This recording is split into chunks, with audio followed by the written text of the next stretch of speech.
Hello, everyone. Welcome to BayernNow, the ultimate Bayern Munich fan channel. Today's a good day. Tomorrow will be a better day. Barcelona's demise is upon us.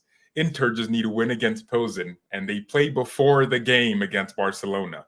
So it's an early kickoff. We play 2 hours later.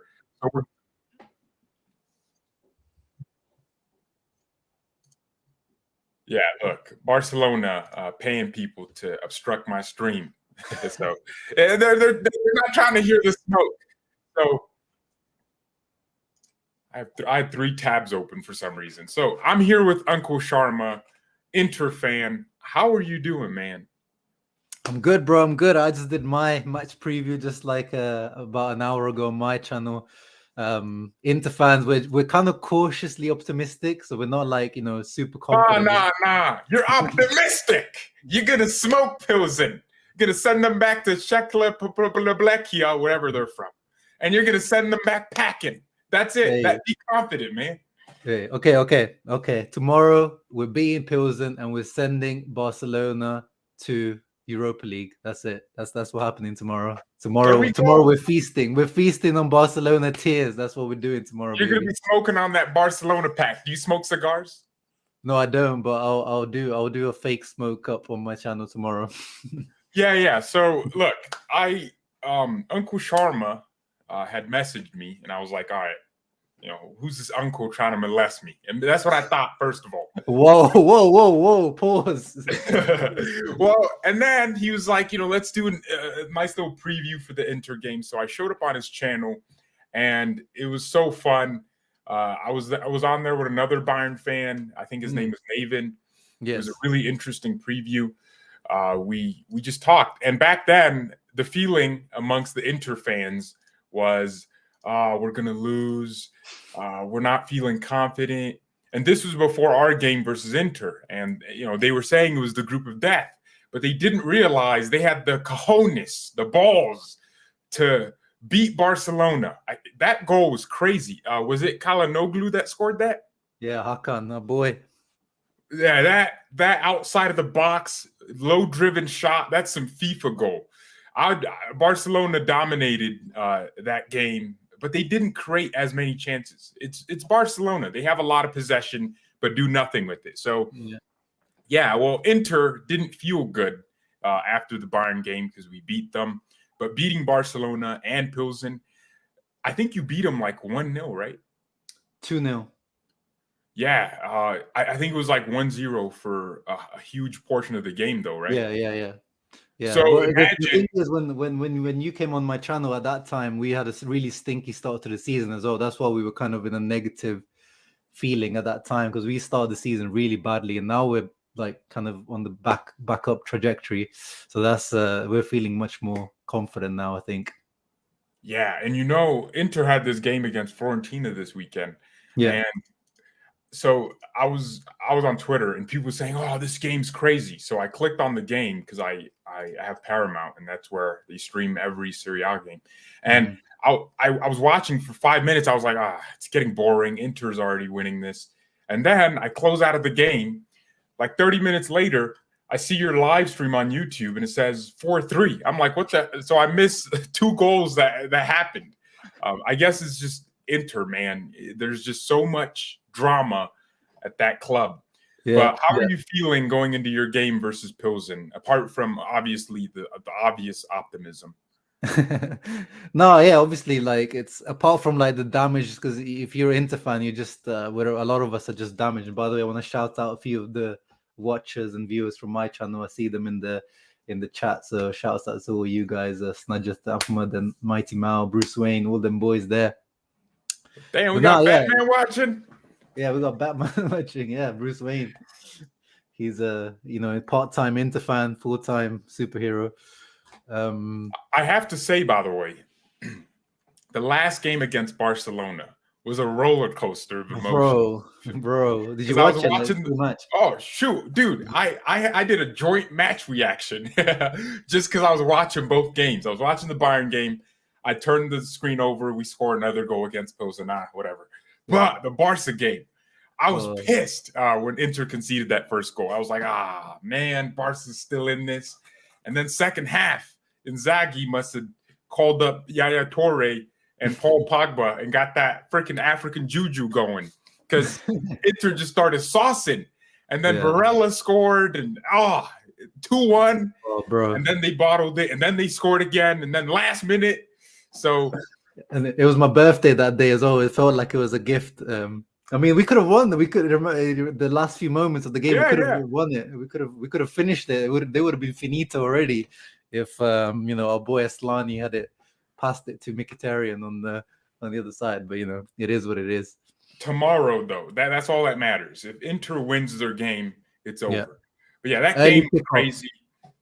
We got the early kickoff. Xavi said him and his boys are watching. They're going to be in the dressing room watching us. So if we win tomorrow before they even kick off, your game, they will have zero, motivation in your game. So hopefully, if we do our job, you guys just smash them away at the Camp Nou as well, and just send them to Europa League. What's crazy?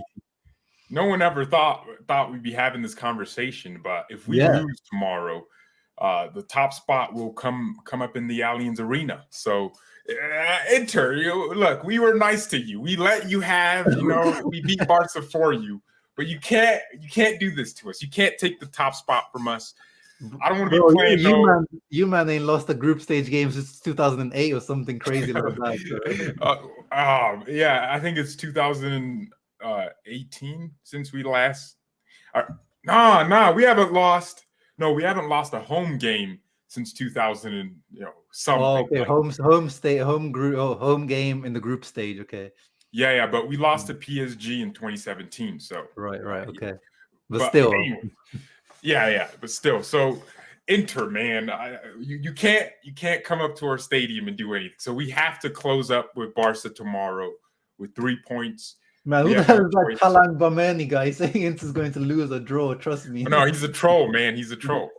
He just likes saying the opposite of what he thinks. So, we have a few trash players on our team that I go at every time. Right. He's always telling me to give him a 10 out of 10 in my match ratings. And so he's the troll. I love that. So the channel, we just have fun over here. There's nothing serious. But tomorrow, the serious business is about to begin. Yes, sir. So we got to stay with the Pilsen game before we talk about the Barca game and the Bayern game. What's Inter's lineup going to look like? Is Lukaku back? What are we looking at here? So Lukaku is back, but he's not going to start for sure because he's only just come back. So I think he gets 15, 20 minutes at the end. Some Inter fans are saying even if he was fit, we shouldn't start him because that guy's got some bad luck, some bad juju of the last few years. There was a Shakhtar game a couple of years ago on the Conte where the ball, Sanchez headed it and the ball was going in and this guy, you've probably seen the meme, and he got in the way and he was offside. So he stopped the ball from going in the Europa League final. He scored an own goal. So I remember that. Yeah. So he's a little bit cursed in the UCL. So even if he was fit, maybe we wouldn't have started him. But yeah, he's back. Robin Gosens, maybe some of the Germany fans will recognize him. He should be starting, hopefully. He's not really played much for Inter this season, surprisingly, but yeah, I hope to see him starting. Brozovic is still injured, so Hakan, I think, will still play. CDM, Mkhitaryan, Barella will be playing for sure. Onana in goal. So yeah, it should be a pretty strong lineup. I'm pretty confident. Lautaro's in good form as well. He's been firing in Serie A and in Champions League. He killed Barcelona couple of weeks ago, so we're expecting some goals from him tomorrow for sure. So it's going to be Dzeko as well next to him? Yeah. Edin Dzeko, Lautaro up front. Yeah. And apparently Dzeko's got some crazy record against the Pilsen because I think earlier in his career he used to play in the Czech league, and he's got a crazy amount of goals against them, and he scored against them last time we played. These are the things I like to hear, man. I like to hear these things. He's the Pilsen killer. I have to say, when I was watching the Barca game, maybe when I watch Bayern play a team, my football analysis brain just turns off. I'm very emotional.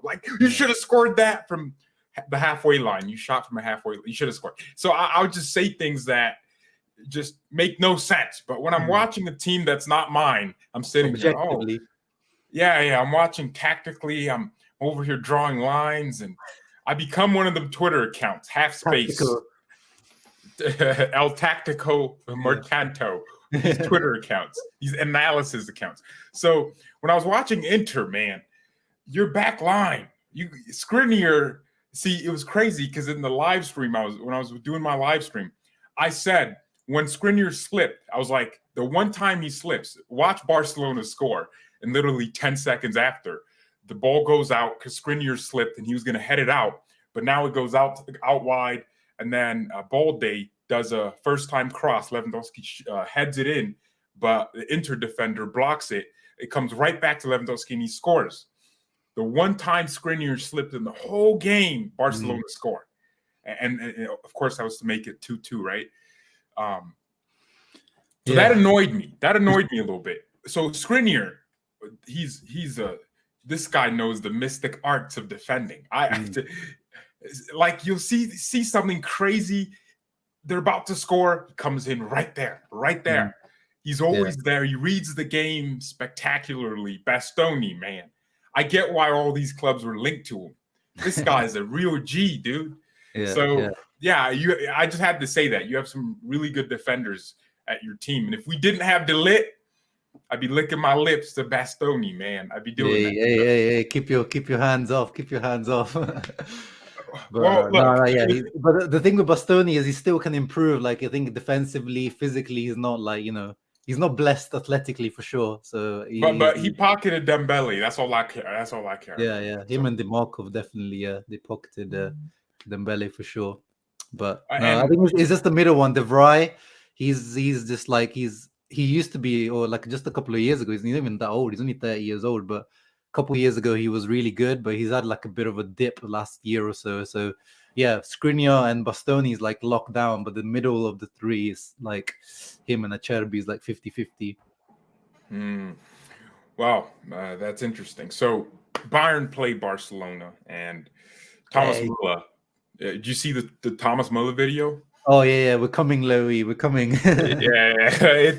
He's so funny, man. We cannot replace him. So yeah, Thomas Müller put out this video, and yeah, it's just ridiculous. Where the team arrived in Spain, which means the best attacker is no longer at Barcelona.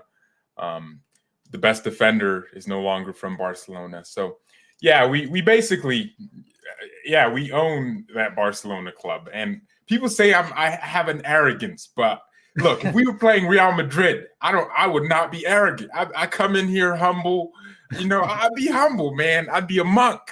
But when we're playing Barcelona, there's this feeling inside of me that just comes out, and I have absolutely no worry in my heart.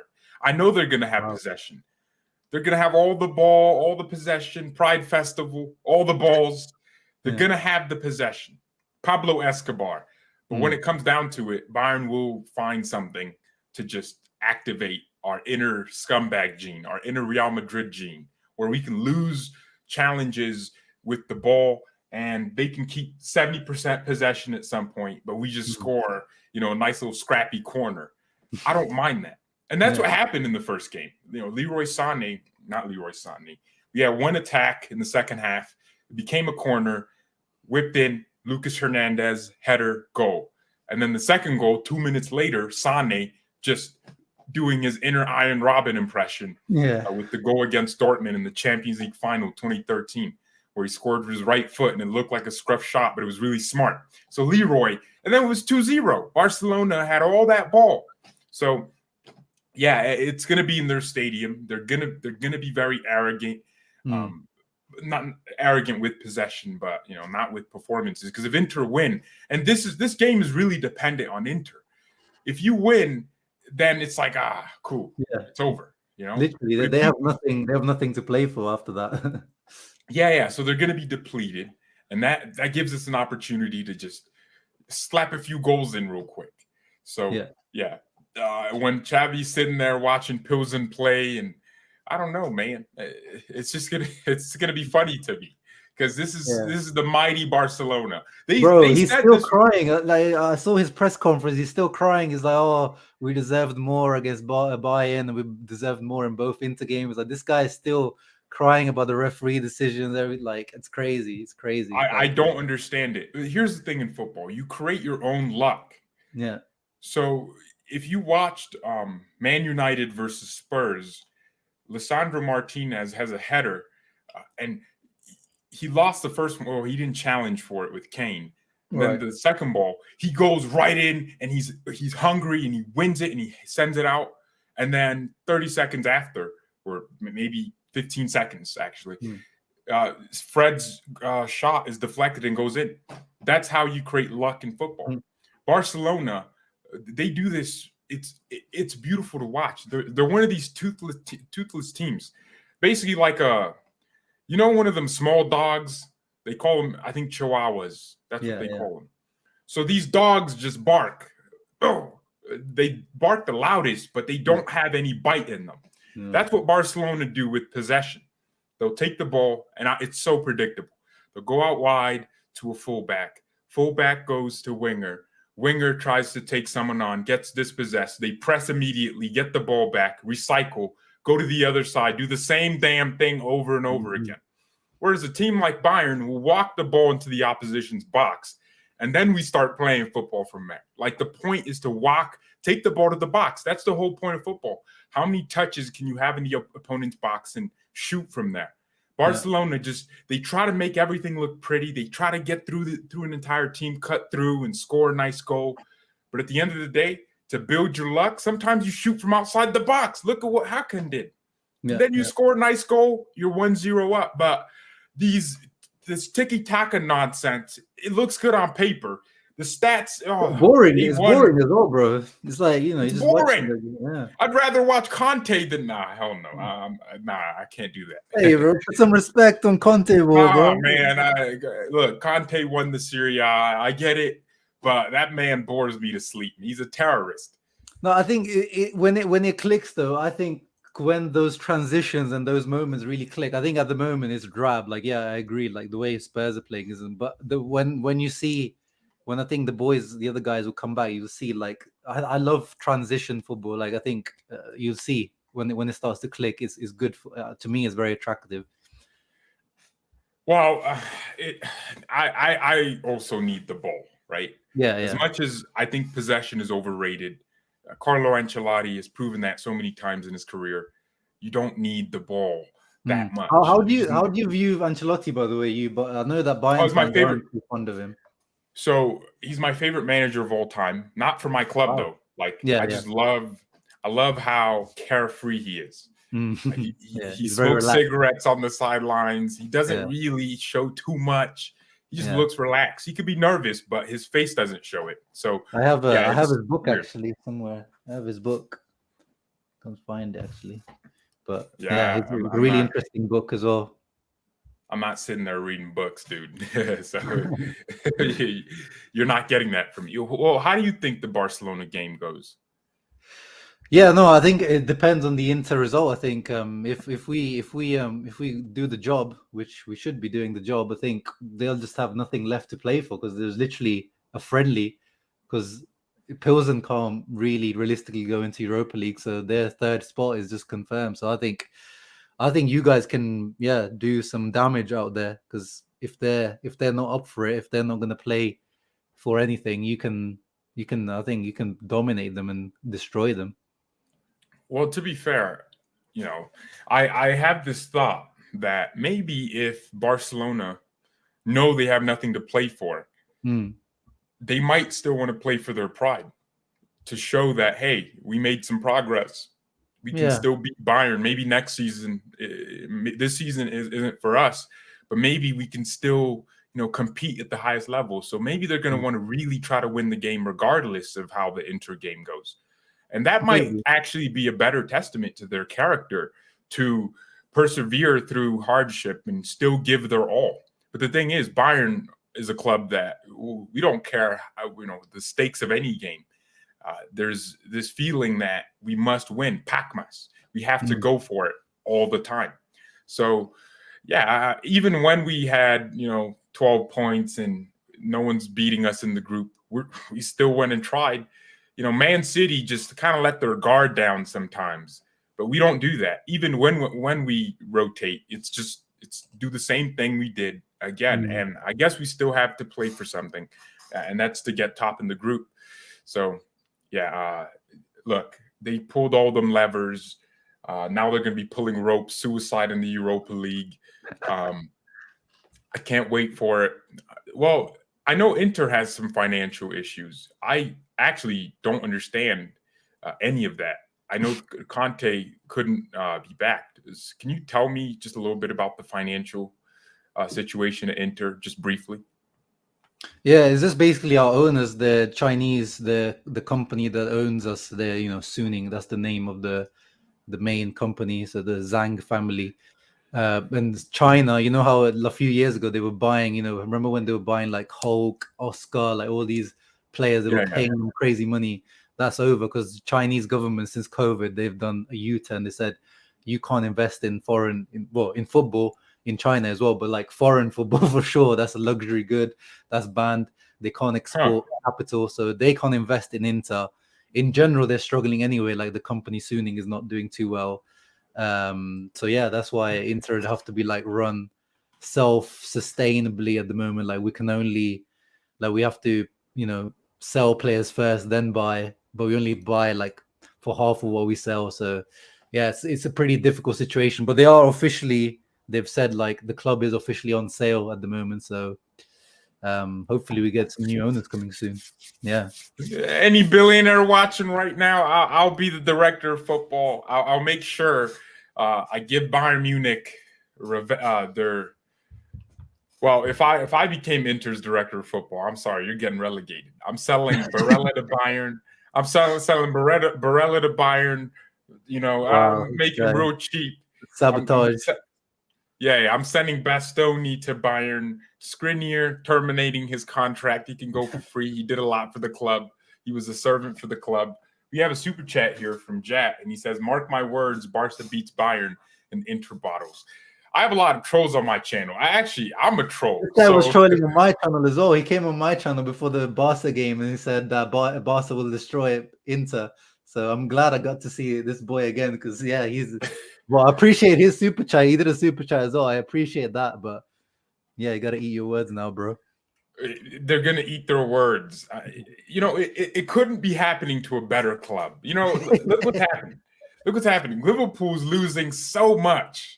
And I love it. It pleases me. I don't like Liverpool either. Yeah. When they got smoked by Napoli, I wanted to move to Naples, Italy, find me an Italian chick, marry her, and have a great life. Yes. It pleased me, man. And now Barcelona and Spain. Real Madrid, I respect them. I don't think anyone realistically likes Real Madrid if they're not a Real Madrid fan. But you can respect that they don't go around pulling levers. Yeah. They don't spend too much money. People think Real spend a lot. They spend a lot in like periods of time. Yeah. They don't just do what Barca do and pull lever, boom, boom, boom, blah, blah. No one likes that. So when Barcelona spent all that money and they're going to be cooking ball in the Europa League, playing against Ajabagukuka, it pleases me, man. So that's why I think I wanted to bring you on.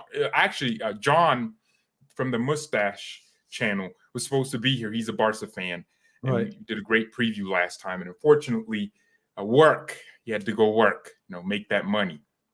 So, yeah, I'm excited for this. I mean, we have other Champions League fixtures. What fixtures are you looking at to watch? I think after this stream, I'm probably going to try to, because one of the other teams I really hate is Juventus. So I feast on any Juventus losses or tears like that. That's just like, feed me those intravenously, like just give me a syringe right into my neck of those Juventus losses. So I hope Benfica do the job. So I'm going to be watching that. And tomorrow, actually, what are the games? Yeah, definitely I'll be watching the Bayern Barca game afterwards, for sure. But I can't remember what the other games are tomorrow. So we have Man City is So Porto, no one cares. Frankfurt, Marseille, Liverpool, Ajax, Leverkusen, Madrid, Napoli, Yeah, Rangers. Tottenham should be a good game because that group is still like tight. That group is still very tight. So any team could go through in that group. Honestly, So Spurs are the kind of team to be in the Europa League. and Conte in the Champions League, yeah, usually it's doesn't end His well. record stinks, man. Yeah. It's like Timo Werner's finishing. It's crazy. So Jack again says, y'all got lucky. We lost our entire defense to injury. How many injuries does Bayern have and Inter have? Yeah, exactly. Injuries. And look at all the money you spent. You shouldn't be complaining about injuries because you have a bench better than most people's starting 11. Inter would love to have some of your bench players starting. Would you exactly, agree? bro? Like the fact that that was their backup team. That says everything. Yeah. You still have, even if you don't have Koundé, Arujo. Even if you don't have Arujo, PK. PK. Hey man, Shakira, thank you for doing what you did to him because you let him make those mistakes against Inter. I couldn't believe that. But Eric Garcia as well. I don't know that guy. I don't know. He's I don't know how that guy is allowed to play like at this level. Well, because look, his career, he started at Barcelona, I think. And then he moved to Man City at a younger age. Right. And then Pep, drilled him to be a pass the ball merchant. And then he's back to Barcelona where he still really can't, he doesn't have the sauce. You know what I'm saying? The sauce. Skriniar has that sauce. Yeah, when he's not a defender, like he's good on the ball, but he that's what I'm saying. These Barcelona players, they don't have the sauce, man. They don't have the dark mystic arts. Ramos had that. Lucas Hernandez has the mystic arts. I told you about Lucas, didn't I? Yeah, I told you about that guy. He has the arts. He'll 2-foot you and somehow get away with it because it looks good. So players like Garcia, they can do a nice little ping pass, but when it comes down to it, some 2-foot striker is going to beat them in a header, and then they're going to lose their head and there's no composure in their game. And by the way, I think we talked about this in our last preview about De Ligt. Have you watched Bayern at all? Have you watched De Ligt? What do you think? Yeah. No, I think he's I like him. I think he's just obviously. I think his price tag, especially when he was in Serie A, his price tag and his wages, I think were, for the reason why he was criticized a lot, and he did make a few mistakes at Juve. But it looks like he's improving. Like he had a kind of shaky start, right? But it looks like he's improving now. Yeah. So De Ligt, he leads the back line well. Apart from his ability to read aerial situations, which comes with more experience, I'm sure Bastoni can't sometimes read, let me not go in for this header, or let me go in for this header. So De Ligt, that's probably his only real weakness. Also, his passing is honestly, I'll say this. I don't know how you feel. Upamecano is the best ball-playing center back in the world. This guy does some things on the ball. I don't see center backs. I haven't seen enough of him recently, Upamecano, because in my head, remember we talked about, because I saw him as like the weak link of your defense, but you said no, he's been good this season. So I need to watch. Well, for France, he I don't know who he's playing for. I don't know who I'm seeing, but for Bayern, Upamecano, Lucas Hernandez, De Ligt.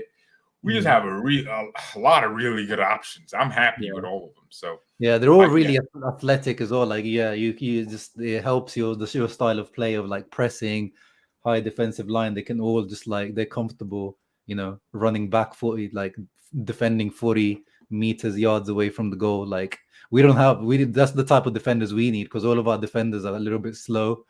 So we need a bit of, you guys have got those like complete athletic defenders.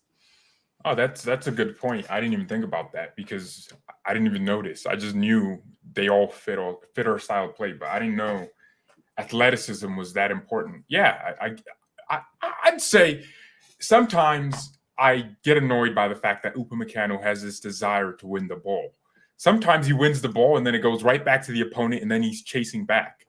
Real defenders know maybe you should just position yourself, intercept it, and then start a counterattack. He's always looking to start the counter. Yeah, he's aggressive.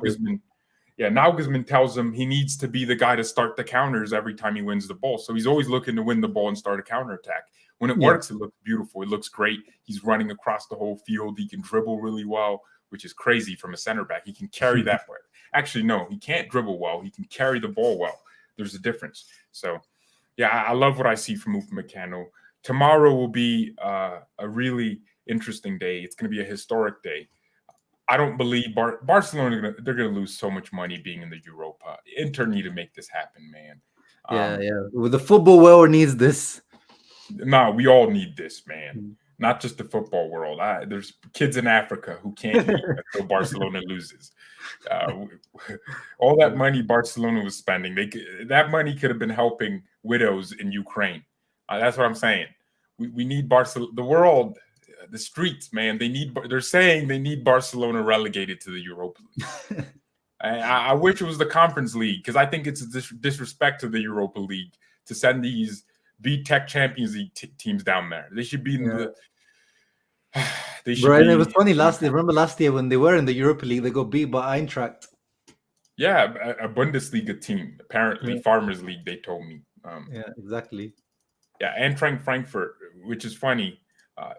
I hope Eintracht goes back to the Europa League to put Barcelona back in their place. Because look, Barcelona just have this degree of arrogance. They thought the Europa League was too good for them. Well, congratulations. You fooled yourselves. You're back in there now. No, because they would field their worst players in the competition. They wouldn't really try. You could tell they didn't care. They thought they were better than that league. And sometimes football is the best humbler. You needed to be humble, man. You needed to be humble. Yeah, Juve on the other side. Juventus. Look, I think they're going to Europa League as well. So Barcelona and Juventus. This is my Champions League, bro. Well, it's funny because Serie A fans generally don't support other Serie A clubs, but Bundesliga fans, because we get called Farmers Leagues more often than Serie A, because there have been different winners over the last 3 seasons. Yeah. Or 4 seasons, maybe. I don't know. So we have to support other Bundesliga teams to keep heightening the pro. Yeah. Bayern is just so extraordinarily consistent that we have to support other. So I'm over here like Dortmund beat Man City, and you're over here saying Juve get smoked. Get in that Conference League. Juve is different. Juve, I just have this hatred to Juve that is like, it's hard to explain. Like if they just disappear from the face of the earth, like I'll just be the happiest person. So that's different. Yeah.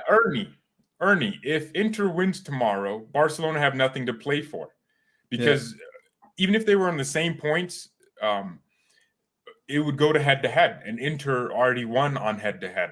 So 1 win, 1 draw. Barcelona has 1 loss, 1 draw. So they that's can how beat it works. Bayern 10-0 and it wouldn't matter.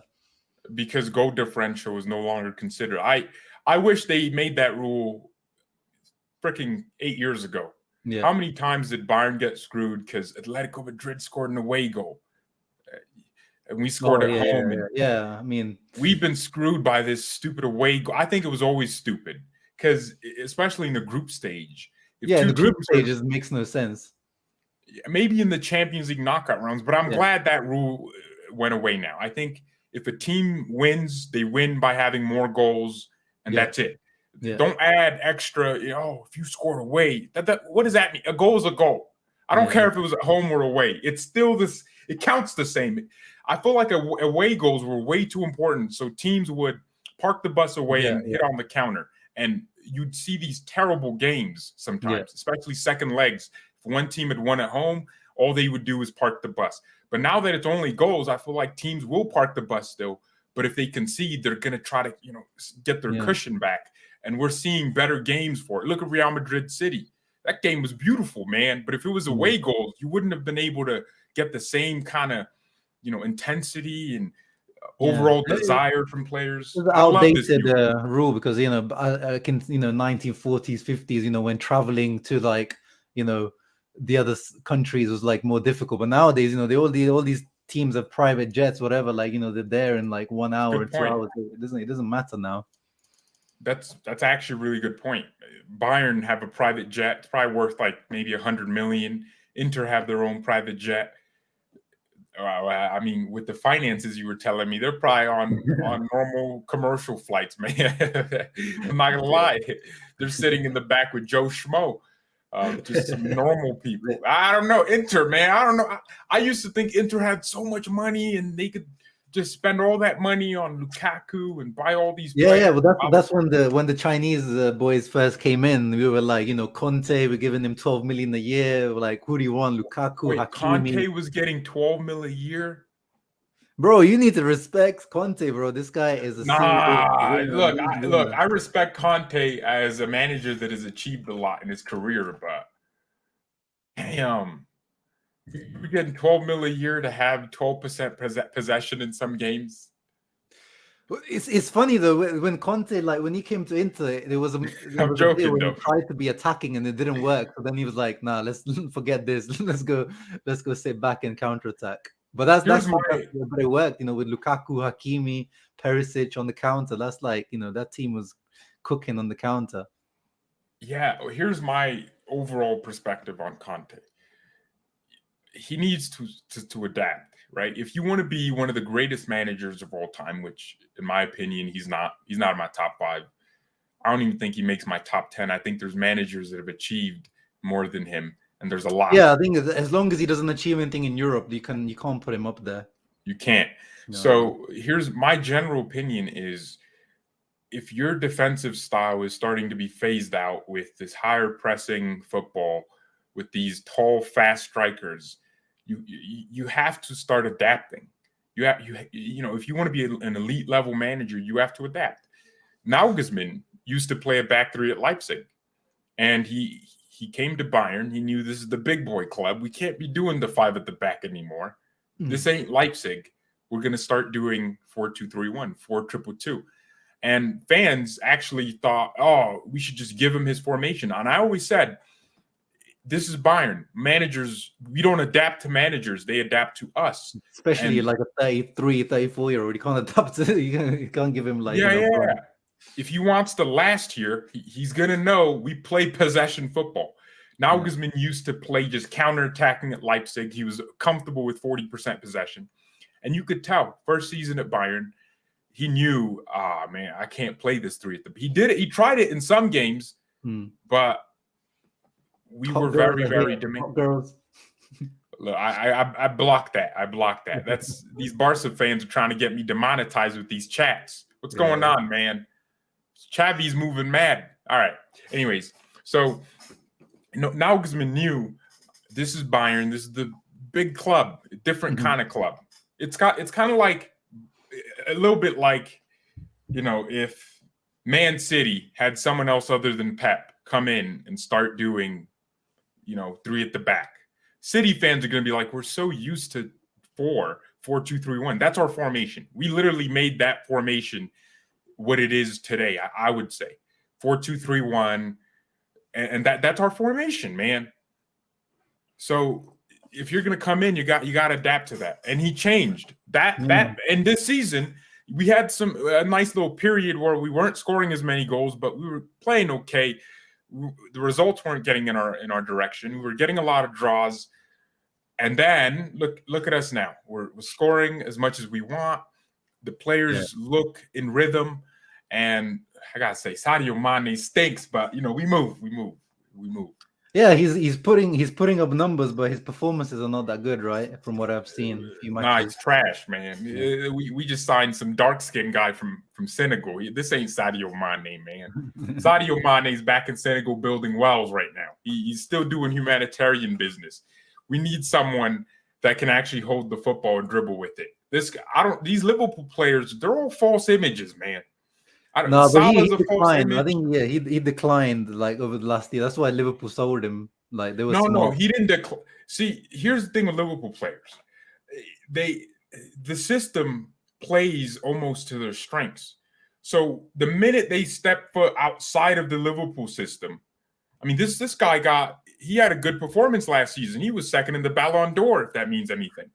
Yeah, but that's the thing, because of that, because it was mainly because the Senegal, AFCON thing, You know, he was the And also the leader of that Champions League Champions League. Yeah, performances for Liverpool. but if you ask Liverpool fans, like if you ask objective Liverpool fans, they will tell you Mane was like declining for Oh, over. I actually forgot he won the AFCON, and that's why he ranked high in the Yeah, Ballon d'Or. exactly. So he had that, that extra juice from that.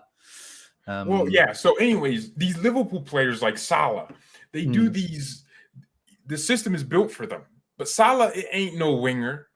Salah doesn't have the sauce. He doesn't have the favelas in him. He used to, when he was at Roma, he was like when he played at Fiorentina or like Basel, like when he started off, he was like really, exciting, and winger. then he went to Liverpool, and Klopp turned him into a striker essentially, but without the strengths of a normal striker, just the goal scoring.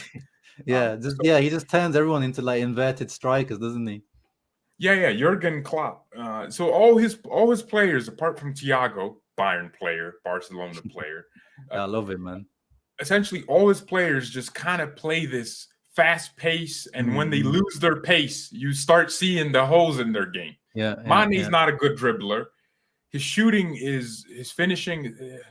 Like he had some good games here and there, but his finishing, man, this man's missing tap-ins. He doesn't know what the offside rule, and that's literally he has 6 offside goals this season. My man he's scoring more goals than Darwin Núñez. And they're all offside, and that's annoying. So that's the problem. But yeah, he's just inconsistent, and I think we're paying him 20+ million a season. That's why it annoys me, because we could have gotten João Felix for that kind of money, and apparently Atletico would have let him go for 80 million. I would have paid 80 million and 15 million a season to João Felix. The future. You're probably getting for half that now. It seems like he's completely out of the project at the moment. Yeah, but Bayern won't look at him because we have Mane, and Mane's still 30. He will improve, but what's he'll happening never with be the Gnabry contract situation? Oh, he signed a new contract before the season started. 4 years. He started the season very poorly, but he's slowly getting back into the, scoring goals and getting assist form on the right wing. So Gnabry's getting back up there. Matisse Till looks amazing though. That's a good signing. Yeah. Unfortunately, Nagelsmann hasn't found the right, way to use him consistently. Choupo-Moting and also him coming into great form. Yeah, no, I'm not kidding. This dude has 6 goals or something. I know, but he's just like a meme player, though, isn't he? He's a meme player, but I don't know where he got this ability from, because he's proven me wrong. So yeah, Choupo's getting back into the rhythm of things, and that means his play time is sacrificed, but he looks really good whenever he comes on for a cameo. He has 2 goals so far this season. At the end of it, I think he'll have 10 goals. I'm not gonna lie. I think he just has this. He can shoot from outside the box. He can dribble. He's really. I think honestly, he reminds me of Benzema. The way he interprets the striker position. He makes runs out wide, and he can get the ball and dribble and create for himself, score from outside the box, and Benzema with more pace. So his link-up play is also really smart. So his cameos are good. Does Inter have any? We have Musiala, Davies, Matisse Tau, Gravenberch. Who are your young players? Don't say Barella. I'm gonna lose my mind. He's 24. He's not young. No, I wasn't gonna say Barella.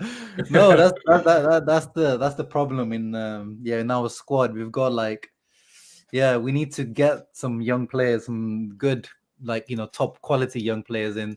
The ones that we have, there was, if you have seen the one who missed the opportunity against Barcelona the last minute, Aslani. He's an Albanian boy we signed in the summer. He's 20 years old. He's quite nice technical player. We have Bellanova, who's like a right wing back, really quick. He's probably the quickest Italian player at the moment. But he's very raw. He's not finished article for sure. We've got a youngster in the youth team called Carboni, who he's already been called to the Argentina national team, but he's 17, but we haven't really seen him play too much. So we don't really have we need more young fresh blood in this Inter team for sure. Yeah, because if you have these financial issues where you can't spend as much as you would have in previous seasons, you do need these young ballers to Exactly, start bro. coming out. Exactly. It's frustrating though. Yeah, we still go like in the summer. He's a good signing, but like Mkhitaryan, signing a 33-year-old. How We much you got pay for him? he was a free transfer from Roma, but still like going for these free transfers. They have like high wages and stuff. I feel like we should be, as you said, like what it's kind of like what AC Milan have been doing last few years, kind of going for the younger players. If we haven't got money, yeah, that's what I would try to. We're in like a hybrid at the moment. We're like we don't have money to spend, but then you get these kind of expensive ass free transfers, and we spend money here and there. Like Correa, we spent like 30 million on him last season. He's been a bit of a flop. So even the money that we do spend is not spent wisely. So you probably just need a better board then. Hey, you can always get Karl-Heinz Rummenigge, man. You could always hire him back, bring him back. Yeah, well, I think he's a bigger Bayern legend if you ask me. But now no one's Actually, that transfer is the money we received from that, because I mean he didn't really want to leave Bayern like that, but we told him we need to make money and you're a valuable player, and we sold him to Inter, and that money was used to invest in so many other projects at Bayern. And I'll say Inter built Bayern in that sense. Inter's money is what made us. No, we've got a bit of a connection, like Rummenigge. No.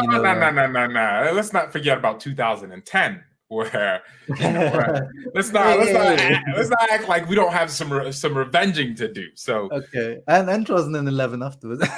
All right, but look, if you do what you got to do against opposing, Bayern will start forgiving. We'll start forgiving the pain you caused us. Yeah. But yeah, it was a good stream, man. Thanks for coming on. Thank you all for tuning in. It's gonna be a fun game. We might do a nice little match reaction if we both win. If we don't win and you win, it's gonna feel weird. I won't. Oh yeah, if we don't win, I'm definitely not doing that. You won't see me. Man, he's gonna go ghosting. Yeah. Like Timo Werner's finishing. I love making Werner jokes. All right, so yeah, Uncle Sharma, his channel, you can just click on the name in the title and subscribe to him. He makes some really good content. He's always, dude, I feel like if Inter's season is just prime for you to keep growing, because y'all be losing a lot. So when people see Inter has lost, oh my gosh, they start clicking to find the nearest Inter channel. And it's cool to see English-speaking Italian fan channels, and I'm seeing more Bundesliga channels, so that's nice. I hope Juve lose today to give you some happiness and joy. But thank you everyone so much for watching. Mia and peace. Ciao, Forza Inter.